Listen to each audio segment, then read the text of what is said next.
Selamat datang warga kerajaan. Ibadah Roh Bogor Bukit Pujian dilakukan setiap hari Minggu pukul 9 pagi di tempat ini. Horizon Bogor Icon Hotel, Ruang Rafflesia, sesuai protokol kesehatan yang berlaku. Mari kita berdoa semuanya. Kami bersyukur, terima kasih Tuhan. Kalau hari ini kami ada, semua karena kebaikan dan anugerah-Mu Tuhan. Berfirmanlah buat kami pada pagi hari ini, kami mendengarnya firman-Mu Tuhan dan kami melakukan dalam hidup kami. Kami bersyukur, terima kasih urapi hamba-Mu yang akan menyampaikannya Tuhan. Dalam nama Yesus kami berdoa. Amin. Thank you ya Pak Valen. Saya siapin di sini, saya lupa tutupnya di sono. Oke, shalom semuanya. Selamat pagi dan terima kasih untuk semuanya yang mengerti saya langsung untuk sharing firman, karena hari ini adalah hari pertama di mana Rock Center yang di Raja Wali ibadah jam 11. Jadi pertama kali, tidak usah dulu deh Malki. Oke, langsung aja kepada PowerPoint yang udah saya siapkan. Tema gereja kita bulan ini, baik yang ada di Indonesia dan semua yang ada pun di luar negeri, adalah Glorify the King Through Church gitu ya. Seperti yang kita tahu bersama Bapak Ibu, bahwa pada bulan Oktober adalah sama, memuliakan Tuhan melalui saya. Bulan November memuliakan Tuhan melalui family, keluarga kita. Dan bulan ini kita masuk memuliakan Tuhan melalui gereja. Gereja di sini Bapak Ibu kita perlu garis bawahi, bukan berarti gereja ini buildingnya. Tapi gereja itu adalah kita, komunitas kita, keberadaan kita ini masing-masing. Karena kalau kita bicara memuliakan Tuhan lewat gereja dan buildingnya, berarti yang memuliakan Tuhan yang gereja besar, yang ada fasilitasnya, yang gereja kecil-kecil, yang sewa ruko, yang belum ada fasilitasnya. Apakah itu berarti tidak memuliakan Tuhan? Tidak Bapak Ibu. Jadi sekali lagi mindset kita satukan bersama dulu bahwa gereja di sini adalah kita, orang-orangnya. Oke, next kan dulu. Ini kita pelan-pelan ada pekerja, puji Tuhan lah Pak, di GRC mulai ada terkumpul pekerja. Firman Tuhannya terambil dari Roma 15 ayat 5 dan yang ke-6, tapi saya lanjutkan ayat yang ke-7. Saya bacakan, atau lebih baik ayat panduannya kita baca bersama-sama Bapak Ibu ya, 1, 2, 3. Semoga Allah yang adalah sumber ketekunan dan penghiburan mengaruniakan kerukunan kepada kamu sesuai dengan kehendak Kristus Yesus, sehingga dengan satu hati, satu suara kamu memuliakan Allah dan Bapa Tuhan kita Yesus Kristus. Sebab itu terimalah satu akan yang lain, sama seperti Kristus juga telah menerima kita untuk kemuliaan Allah. Jadi dari ayat ini nanti kita belajar 3 poin bersama-sama Bapak Ibu. Yang pertama saya balik ayat 7 dulu. Terimalah satu akan yang lain, sama seperti Kristus menerima kita. Baru yang kedua saya bicara kerukunan dan satu hati dan satu suara kamu memuliakan Allah. Oke, next kan dulu aja, pelan-pelan kita belajar. Nah, next kan, ini tadi saya sudah jelaskan. Nah, gini Bapak Ibu, kalau kita belum bisa menerima keberadaan diri kita sendiri, kita nggak akan mungkin dikatakan memuliakan Tuhan lewat komunitas. Sedangkan diri kita sendiri, kita masih ada merasa yang kosong, masih ada yang merasa yang kurang. Jadi saya mulai dulu glorify the King through me. Tapi ini langsung saya rangkum, bukan khotbah dari awal bulan Oktober lagi. Saya bacakan ayatnya, saya pikir yang ini kita perlu baca sama-sama lagi deh. 1, 2, 3. Dan hukum yang kedua yang sama dengan itu ialah kasihilah sesamamu manusia seperti dirimu sendiri. Jadi gini, kita selama ini poinnya kasihilah sesamamu manusia. Sekarang poinnya adalah kamu akan ngasihi sesama seperti. Kata seperti berarti kalau kita ini bisa mengasihi diri kita, baru kita bisa ngasih sesama. Ini dulu mulanya. Kita dulu, kalau kamu bisa mengasihi dirimu sendiri, kamu akan bisa mengasihi sesamamu. Nah sekarang next kan lagi kita akan belajar kenapa sih orang tidak bisa mengasihi diri sendiri. Kendalanya kan gitu ya. Bagaimana kamu bisa memuliakan Tuhan lewat community, sedangkan kamu mengasihi dirimu sendiri kagak bisa. Intinya gitu. Sekarang kita belajar kenapa sih orang itu nggak bisa mengasihi diri sendiri. Karena gini, Nia aja Nia. Nia kan ya, sini tolong. Kenapa sih orang enggak bisa mengasihi diri sendiri? Karena dia merasa dirinya itu kurang. Bener gak? Kalau dia merasa aku cukup, aku baik, aku capable, dia akan puas dengan dirinya. Dia nggak akan merasa nggak bisa sayang sama dirinya. Kenapa dia nggak bisa sayang? Karena dia merasa kok aku gini ya, kok aku kurang ya. Kenapa sih orang merasa kurang Bapak Ibu? Karena ada pembandingan. Bener nggak? Kenapa saya merasa kurang? Karena saya melihat orang lain pakai kacamatanya kita sendiri. Saya ilustrasikan aja nih ya. Ini pakai kacamata saya nih. Wah, cantik ya. Sedangkan aku pesek. Nah, ini akhirnya merasa aku kurang. Sehingga kamu enggak bisa mengasihi dirimu sendiri. Wah, Nia pinter nyanyi ya. Sedangkan saya nyanyi aja diketawain suami.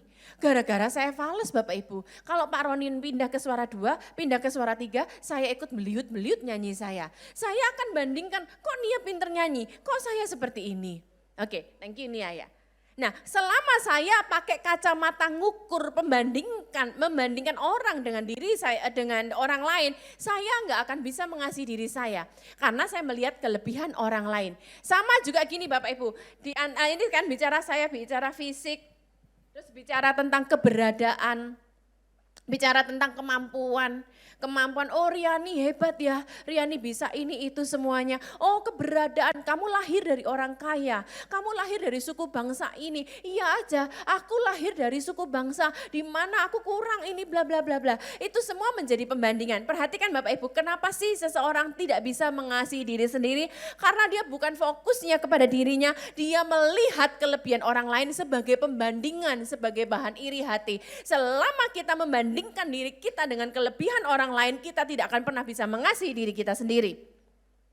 Nah, akhirnya kita gagal fokus melihat diri dengan perspektif diri, tapi perhatikan iblis itu mendakwa siang malam, ayatnya dalam Wahyu 12 ayat 10.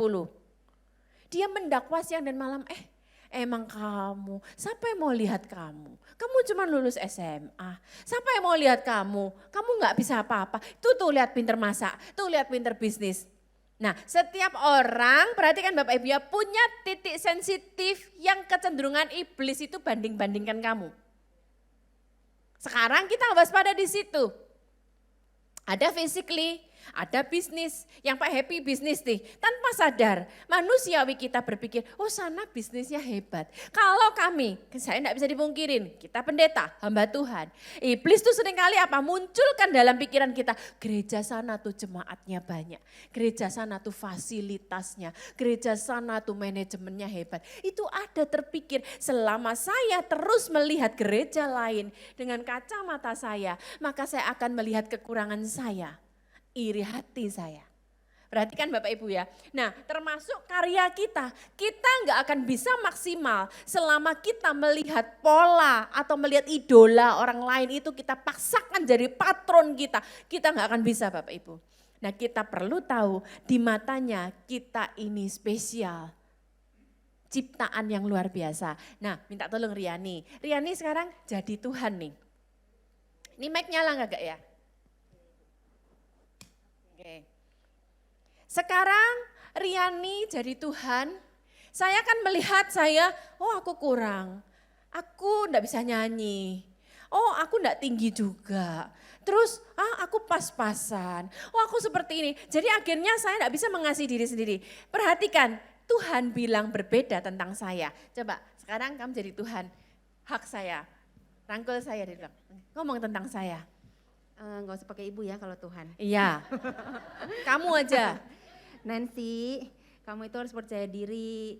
Saya melihat kamu itu orangnya detail dan kamu setia pada perkara kecil. Dan kalau detail itu bagi saya kekurangan, ternyata itu bagus ya. Kelebihan dong. Wow. Kamu memikirkan hal-hal kecil yang orang lain gak lihat, tetapi kamu memikirkan itu.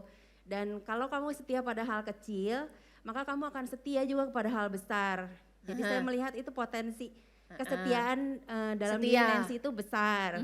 Lalu sering memikirkan orang lain, perasaan orang lain. Oh berarti bukan kepo ya saya, padahal iblis bilang aku nih kepo, rempong. Beda, itu perhatian. Oh gitu ya. Care sama orang lain, caring. Oh bener gak Bapak Ibu? Kita sebentar ya Riani, kita sering berpikir iblis bilang kamu tuh rempong, kepo.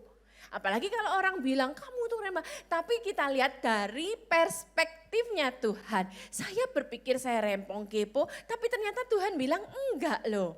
Itu kelebihan ya ternyata ya. Kelebihan. Oke, thank you Riani. Ayo Bapak Ibu, selama kita belum bisa melihat dengan diri kita dengan cara pandang Tuhan, kita nggak akan pernah bisa jadi berkat buat orang lain. Ayo siang hari ini Bapak Ibu ubah mindset kita. Oke Vini, saya tunjuk kamu. Menurut kamu, sekarang jangan melihat orang aja yang selalu positif. Kamu bisa melihat satu hal aja yang bisa lebih dari diri kamu.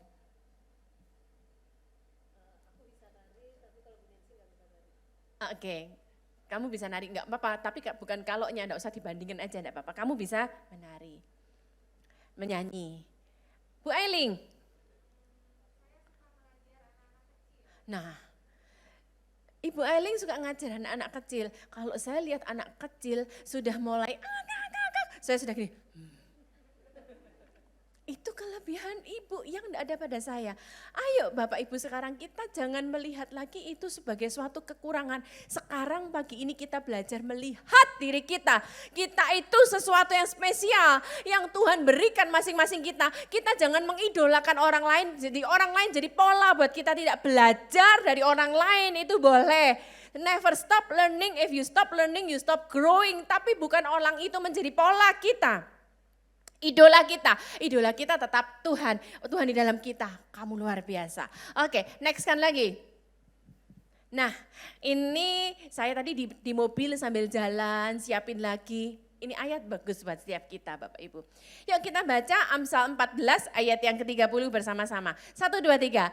Hati yang tenang menyegarkan tubuh, tapi iri hati membusukkan tulang. Sebentar. Orang iri itu bisa tenang gak sih Bapak Ibu? Gak akan bisa. Kok enak ya orang itu? Waduh dia punya mobil baru. Kok enak ya orang itu? Dia pinter bergaul. Aku diem aja. Kalau gak diajak ngomong duluan aku gak bakal bisa ngomong. Kamu gak akan tenang. Firman Tuhan bilang, ingat. Justru di sini dikatakan membusukkan tulang. Cari osteoporosis, nggak usah jauh-jauh osteoporosis. Kalau kamu iri hati sama orang, automatically kamu akan osteoporosis. Tapi kalau kita tenang, gimana sih kita tenang? Tenanglah jiwaku karena akan ada Kristus dalam aku, memampukan aku. Next kan lagi. Nah, pada waktu itu Tuhan bilang sama Adam, begitu Adam fulfill sama dirinya sendiri, maka Tuhan bilang sama Adam, tidak baik kalau manusia itu seorang diri saja. Karena apa? Karena Adam sendiri sekarang sudah penuh, sudah fulfill, sudah menerima dirinya sendiri. Makanya Tuhan bilang, tidak baik seorang diri saja, dikasihlah pasangan. Tuhan tahu loh Bapak Ibu, selama belum fulfill kamu dengan dirimu sendiri, bisa menerima dirimu sendiri apa adanya, kamu tidak layak untuk maksudnya ada pasangan. Nanti kamu malah ngerecokin pasangan kamu. Next kan lagi kita lihat. Nah sekarang kita belajar bersama-sama. Yang pertama adalah terimalah satu akan yang lain seperti Kristus juga menerima kita. Oke. Sekarang saya ulang lagi pakai ilustrasi. Sekarang sebaliknya. Oke Tuhan sudah bilang Riani lagi deh. Minta tolong maju lagi Riani. Sekarang sebaliknya saya juga nanti minta tolong orang ya. Riani ini tetap sebagai Tuhan di sini. Dia bilang kamu tuh layak, kamu tuh luar biasa gitu ya. Tapi sekarang sebaliknya kita lihat terimalah satu sama yang lain. Next kan dulu aja. Ini yang enggak mudah. Ini Roma 15 ayat yang ke-7 ya. Terimalah satu akan yang lain sama seperti Kristus juga telah menerima kita. Oke. Yang kenal lagi saya. Bolehkah Mamet. Yang saya kenal aja ya. Oke. Janet enggak kelihatan ya? Rocky. Mamet. Kembali lagi saya pakai kacamata saya gitu ya. Yang saya kenal lagi siapa ya? Vini aja deh yang saya kenal lagi. Oke. Kalau tadi kenapa saya tidak bisa menerima diri saya sendiri? Karena saya berpikir saya kurang, orang lain yang lebih. Begitu Tuhan bilang, oh kamu tuh fulfill, aku mengasihi kamu, aku menerima kamu, kamu luar biasa, ada hal besar yang bisa kamu lakukan. Oleh sebab itu saya sudah mulai bisa menerima diri sendiri. Tapi kemudian firman Tuhan bilang setelah kamu bisa menerima diri sendiri, kamu juga harus bisa menerima satu akan yang lain. Tuhan bilang seperti Kristus ngomong loh, kamu kan sudah tak kasihi. Sekarang kamu juga harus mengasihi yang lain. Tapi masalahnya saya melihatnya dengan kacamata saya. Oh ini ini ilustrasi doang. Ini orang mah rempong banget. Ini orang mah kepo banget. Ini orang mah, maaf ya, ini orang mah resek banget. Ini ilustrasi ya, Bapak Ibu ilustrasi. Ini orang mah pelit banget. Ini orang mah kagak disiplin banget. Itu orang mah bawel banget. Itu semua saya lihat kekurangannya. Selama saya lihat masing-masing orang dengan perspektif saya tidak akan bisa menerima orang lain. Benar enggak Bapak Ibu? Karena pakai kacamata saya. Sekarang tadi seperti Tuhan bilang, kamu luar biasa. Sekarang Tuhan juga bilang kepada saya, terimalah mereka. Oke Riani, coba Riani ngomong ke saya seperti itu. Ini ayatnya. Sama seperti aku telah menerima kamu ngomong gitu. Sama seperti aku telah menerima kamu Nancy, maka kamu harus bisa menerima orang lain. Berarti, maaf kata ya Bapak Ibu ya. Ini ilustrasi sekali lagi ya. Ini orang bahasa Jawanya saya boncekno banget loh Tuhan. Sak kuarepe dewek, saya harus bisa menerima dia. Oke, kamu ngomong, gak apa-apa terima dia, Gak dia punya apa-apa, kelebihan. harus terima seperti saya menerima kamu apa adanya. Itu kayaknya gak mungkin bisa ya. Tapi Tuhan bilang harus menerima, saya harus mengasihi Vini. Ya ampun ini orang mah pelit banget. Kepo banget dia itu. Sorry loh Vin, ilustrasi aja Vin. Gitu ya. Ini gimana Tuhan saya harus ngasih yang kayak gini, makhluk model kayak gini saya suruh ngasihi. Sama seperti saya menerima engkau Nancy. Wah, oke, thank you semuanya. Ilustrasi aja ya Bapak Ibu ya. Yang jadi ilustrasi negatif jangan tersinggung ya, ilustrasi doang. Nah Tuhan bilang sama seperti aku sudah nerima kamu. Ini bukan hal yang mudah, benar bukan Bapak Ibu? Satu kota ini, di satu kota. Di mana kami sering melayani ke kota tersebut Pak. Jadi pekerja gereja tersebut kita kenal lah, hampir semuanya pekerja-pekerja diaken-diaken kita kenal semuanya. Nah kita tahu di antara para pekerja tersebut ada satu keluarga yang gak disukai sama pekerja-pekerja lainnya. Terus istri gembala bilang sama saya, Cik, tahu gak sih kenapa si ini gak disukain? Karena dia tuh egois. Loh saya ini bilang gitu. Egois gimana? Dia itu punya anak, punya cucu, punya mantu, dia sama suaminya total 12 orang. Tapi setiap kali kalau ada hamba Tuhan datang, ngajak pergi makan hamba Tuhan, dia yang datang duluan, dia yang mesenin semua menu-menu yang dia pesen yang kesukaan anak cucu mantunya. Nanti begitu makanan keluar, dia yang langsung ambil piring duluan, dia ambilin anak cucu mantunya. Egois. Jadi akhirnya lama-lama teman-teman enggak suka. Nah sekarang kalau kita secara logika Pak, ya logika dong teman-temannya enggak suka orang dia egois. Makanya kalau tadi Riani jadi Tuhan bilang terimalah kayak gitu, kayaknya enggak dulu deh Tuhan. Dan apa yang terjadi? Benar-benar teman gereja enggak ada yang mau berteman sama dia semuanya. Nah ayo sekarang kita nih belajar. Kalau kita mau ngomong menjadi glorify the King through church, kita belajar terima satu sama lain. Sekarang masalahnya belajar terima satu sama lain, kita nggak boleh menuntut orang lain untuk harus selalu menerima kita. Kita pun juga harus belajar untuk saling memahami dengan yang lainnya. Oke, next kan lagi kita belajar.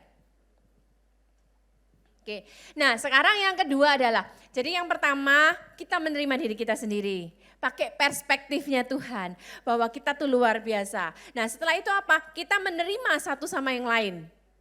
Yang kedua, mengaruniakan kerukunan selama kita tetap akan berpikir bahwa oh itu orang bencekno seenaknya sendiri. Bahasa Jawanya sak karepe dhewe egois. kita nggak akan bisa dari kesatuan. Tapi sekarang firman Tuhan bilang mengaruniakan kerukunan. Bapak Ibu, mengaruniakan itu kasih kemampuan kita. Memberi kemampuan. Nah ternyata setelah saya pelajarin, saya tertarik dengan kata kerukunan itu. Ternyata kalau dilihat dari bahasa aslinya, bahasa Yunani, kerukunan di sini ada dua. Yaitu proneo yang artinya to understand. Loh orang itu beda karakter loh Bapak Ibu. Sekarang kita nggak mungkin bisa kita hidup sendiri. Tadi ngomong-ngomong sama Bu Ica, sama Riani, sama Malkia di sini. Tiap orang beda karakter. Jangankan berkomunitas. Saya sama suami aja bener-bener kalau kita nggak saling responding, kita konflik bisa tiap hari. Saya ballpoint 1 aja hilang bisa tahu. Pak Roni lupa semua sama janji dia lupa. Tadi kita ngomong Riko, mana tadi ya Riko ya? Kamu kayak Pak Roni katanya ya, dengar-dengar gosip, kita tadi bergosip nih, para wanita bergosip gitu ya. Termasuk kamu, kok kamu ngetawain, kamu ikut gosip sama kita tadi. Bahwa kamu ternyata kuningnya 6, tidak ada warna pendamping saking kuningnya kamu. Ini positif loh ya, saya bukan negatifnya. Nah apa yang terjadi? Saya bilang, kalau Pak Roni itu saking kuningnya, salah satu kritisnya orang kuning itu suka berjanji. Saya itu bilang gitu. Terus teman-teman bilang, sama Bu kayak Riko itu kuning 6 Bu, katanya gitu. Iya, tapi deritanya istri, sono yang janji, sini yang penuhin. Terus mereka cerita, itu sama Bu deritanya Janet juga katanya. Tos dulu Riko, tos dulu. Damai ya Riko ya, bukan negatifnya. Justru kalau kita nggak ada orang kuning susah, kita kagak bisa bergaul Bapak Ibu. Saya nggak pede loh, kalau ketemu orang baru saya nggak pede. Sayang, saya mesti ikut Noni, aku nggak bisa sendiri, butuh orang-orang kuning. Nah itu aja bisa konflik loh Bapak Ibu. Makanya kalau dibilang kerukunan ini, understand, proneo to understand itu, ayo kita saling memahami. Kadang-kadang memang orang ungu itu kayak saya, maaf ya Bapak Ibu ya, saya ini di rumah dibilang apa? Ini saya buka-bukaan aja, Miss Rempong. Saya dibilang Miss Rempong, karena terlalu perintilan Bapak Ibu. Tapi kalau enggak ada perintilan di rumah, semua juga enggak bisa tertata rapi, semua juga lupa. Gitu loh.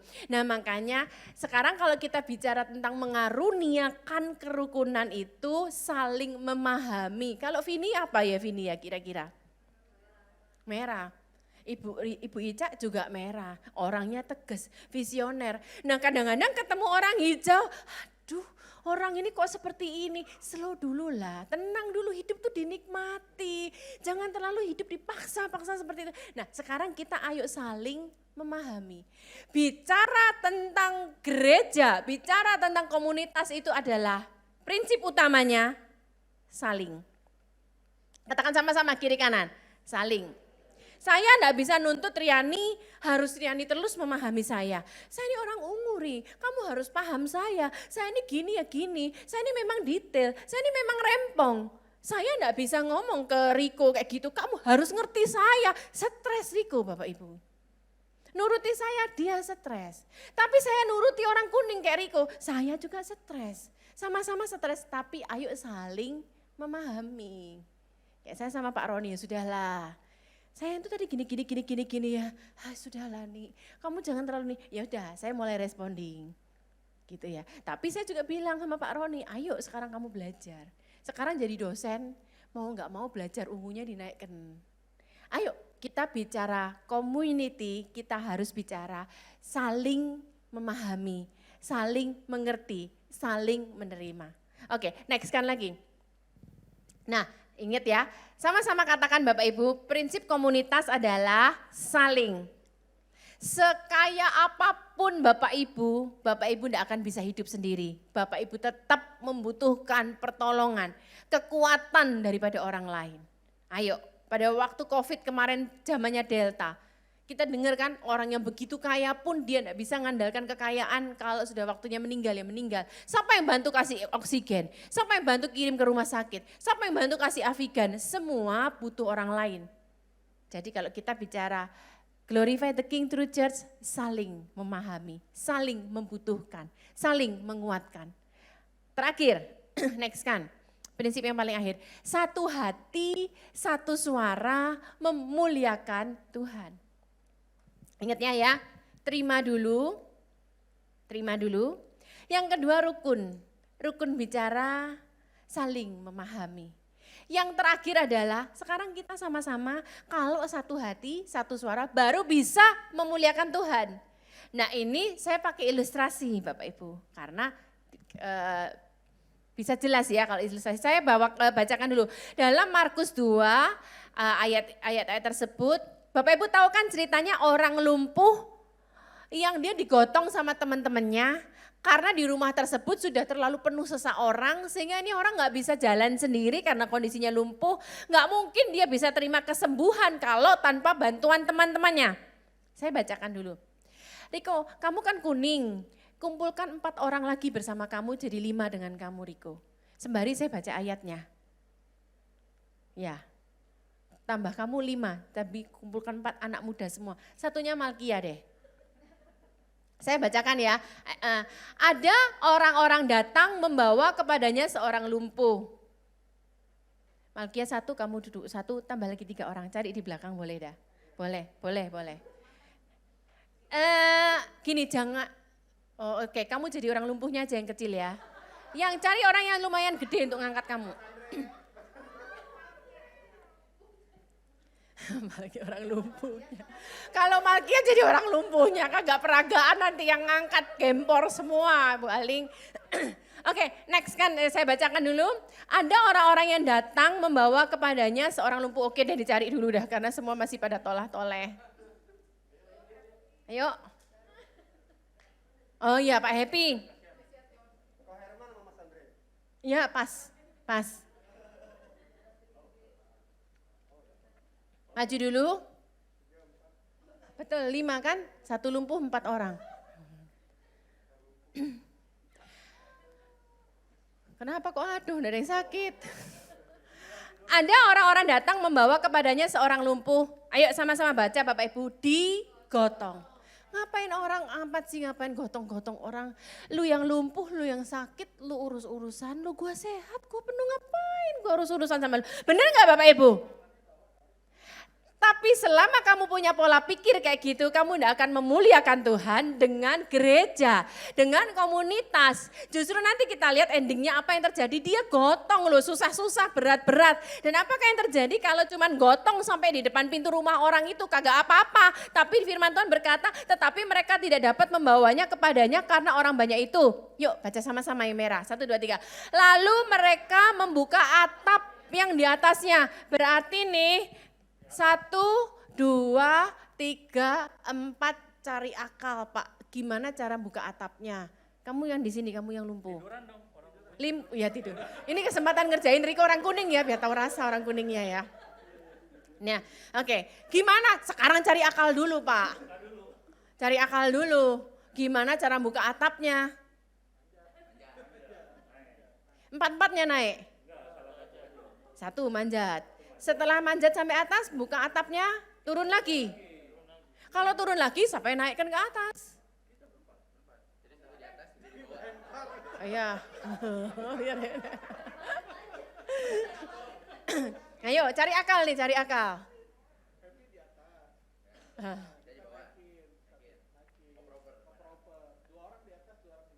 Orangnya lumpuh kok dioper sih? Ya, oke. Pokoknya cari akal ya. Nah, kemudian lalu mereka membuka atap yang di atasnya sesudah terbuka. Kerjaan kalian sudah buka, kalian ngangkat, kalian tuh nurunin. Ya pakai tilam. Kalau orang zaman dulu tilam tuh dibilangnya. Itu tuh kagak bisa sih Pak Happy, kagak ada di sini Pak. Itu pemandu yang untuk itu loh orang ke rumah sakit itu loh ya. Pakai itu mungkin diikat pakai keranda mah orang mati Pak. Kemudian jadi kemudian dikasih tali, berarti gini perhatikan, saya dapat pikiran juga, berarti mereka sudah harus siapin talinya itu untuk ngangkat, beneran kan? Dia siapin talinya, pokoknya bener-bener 4 orang ini yang bekerja loh Bapak Ibu. Ini orang mah mungkin akalnya bisa jadi dia sumbang si pikiran, tapi dia kagak bisa apa-apa Bapak Ibu. Beneran ini 4 orang, ngapain amat sih Pak Andri susah-susah Pak, yang lumpuh dia biarin aja lumpuh. Beneran enggak? Kasihan ya. Apa gunanya buat Bapak kalau dia sembuh? Seneng aja. Apa gunanya Pak Happy kalau dia sembuh? Apa gunanya buat Pak Herman Pak? Susah-susah amat Pak Herman. Oh ya, Malkia untuk apa? Komunal. Saling ya. Oke, lanjutkan lagi. Next kan? Nah, ketika Yesus melihat, ayo Bapak Ibu belajar sama-sama. Ketika Yesus melihat imannya siapa? Imannya siapa Bapak Ibu? Imannya Riko aja yang kepingin disembuhkan? No.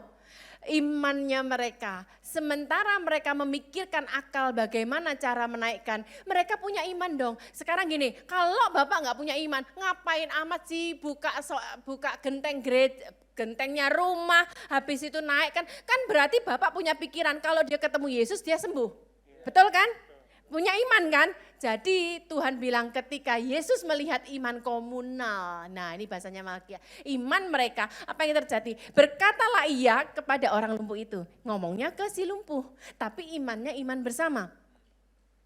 Nah, hai anakku, dosamu sudah diampuni. Kepadamu kukatakan, bangunlah, angkatlah tempat tidurmu dan pulanglah ke rumahmu. Dan orang itu pun bangun. Kesempatan ya, udah duduk ya. Dan orang itu pun bangun serta mengangkat tempat tidurnya dan pergi keluar di hadapan orang-orang itu. Yang ngangkat sekarang siapa tempat tidurnya? Riko sendiri. Tapi perhatikan ayat ini, kita baca bersama ayat selanjutnya. Sama-sama Bapak Ibu baca, sehingga mereka semua takjub dan memuliakan Allah. Akhirnya siapa? Semua memuliakan Allah. Karena siapa? Iman bersama. Tanpa kalian berempat, Riko nggak akan bisa. Tapi tanpa Riko, mereka juga nggak akan punya iman karena mereka belas kasihan kepada Riko. Nah, thank you semuanya. Jadi gini Bapak Ibu perhatikan, ayo setiap kita. Temanmu pasti punya kekurangan lah. Tapi betul tadi didasari apa sih? Belas kasihan. Yesus itu melakukan mujizatnya didasari apa? Belas kasihan. Belas kasihan itu mengundang mujizat tuh. Sekarang ayo di antara komunitas, siapa sih yang kurang? Ayo belas kasihan, kita bantu dia. Atau siapa sih yang mungkin bukan secara finansial aja, lagi ada masalah. Ayo belas kasihan, kita bersama-sama. Itu beda loh Bapak Ibu. Waktu itu di Rock Peak. Oh sorry saya lupa matikan. Bentar ya Bapak Ibu ya, Pak Roni telepon saya matikan dulu aja.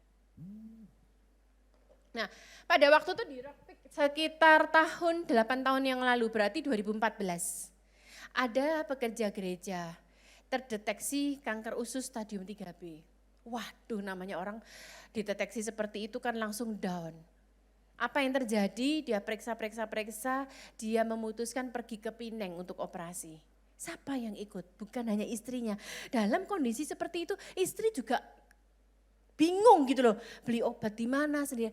Teman-teman komselnya dampingin ikut pergi ke sana.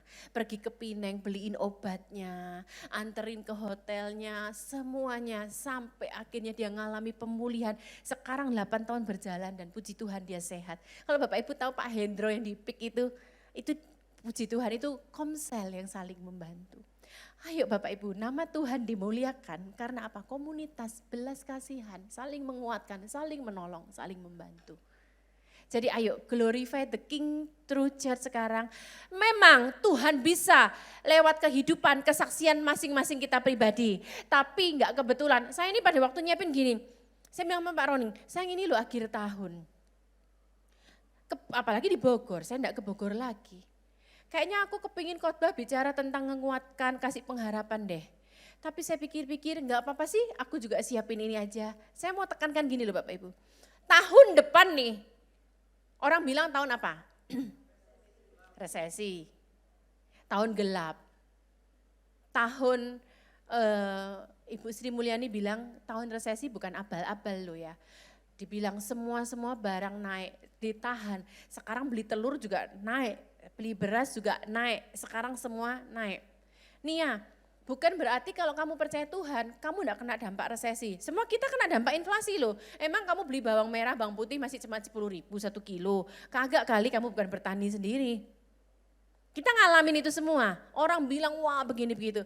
Yuk justru dalam kondisi orang bilang jelek tentang tahun 2023, rapatkan barisan. Yang pertama suami istri rapatkan barisan. Yang selanjutnya rapatkan barisan dalam komunitas kita. Ayo kita bersama-sama seperti firman Tuhan berkata ketika Tuhan Yesus melihat iman mereka.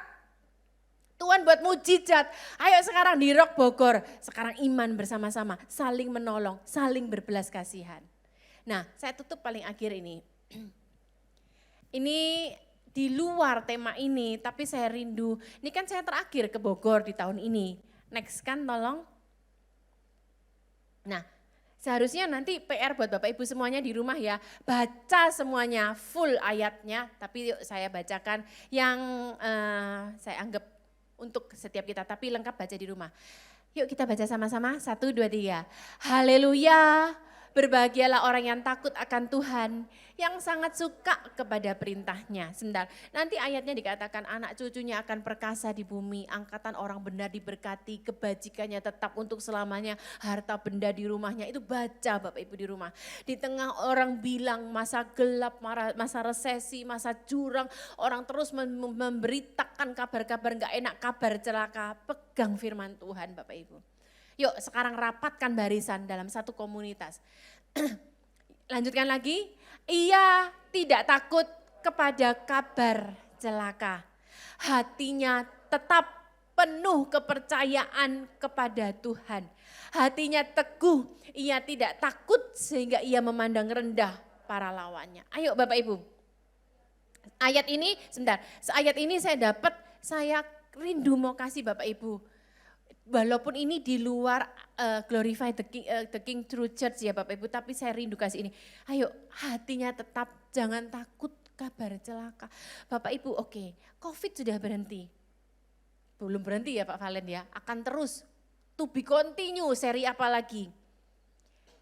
Tapi firman Tuhan pegang, masuk tahun 2023, hatinya tetap teguh.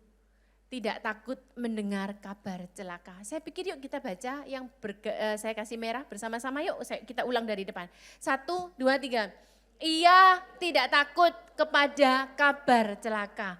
Hatinya tetap penuh percaya kepada Tuhan. Hatinya teguh, ia tidak takut sehingga ia memandang rendah para lawannya. Dan ini harus kita lakukan. Ia membagi-bagikan, ia memberikan kepada orang miskin. Kebajikannya tetap untuk selama-lamanya, tanduknya meninggi dalam kemuliaan. Ayat selanjutnya, ayat ada di dalam Mazmur 112, dalam gelap terbitlah terang. Siapa terang? Kita. Justru di tengah orang bilang jurang, gelap, resesi, firman Tuhan bilang, ia membagi-bagikan, ia memberikan kepada orang miskin. Ayo Bapak Ibu, di tengah apa kabar buruk apapun, tetaplah dalam komunitas, tetaplah berbelas kasihan, tetaplah berbagi hidup. Nama Tuhan dipermuliakan lewat kehidupan kita. Tuhan Yesus memberkati, yuk kita berdoa. Kami bersyukur Tuhan untuk firman-Mu buat kami pada pagi hari ini. Minta Tuhan supaya kami mensyukuri apa yang ada pada diri kami. Kami luar biasa, kami istimewa, Kau punya rencana yang besar, Engkau yang menjadi panutan kami Tuhan. Kami tidak akan mungkin iri kepada orang lain lagi karena Engkau yang luar biasa. Dan kami mau tetap satu hati dengan komunitas kami mau menjalin kerukunan Tuhan, saling sesama kami, saling memahami, saling mengerti. Dan biarlah nama Tuhan dipermuliakan lewat komunitas kami. Kami saling berbagi, saling memberi. Terima kasih Tuhan. Berkati gerejamu di Rock Bogor ini, menutup tahun 2022, kami semua Ebenezer Tuhan menyertai kami. Dan masuk tahun 2023, kami masuki dengan penuh gairah. Orang lain bilang apapun juga, kami tidak takut kabar celaka. Sebab Engkau bersama kami Tuhan. Kami tetap ada dalam komunitas dan berbagi hidup. Dalam nama Yesus kami berdoa. Amin. Tuhan Yesus memberkati.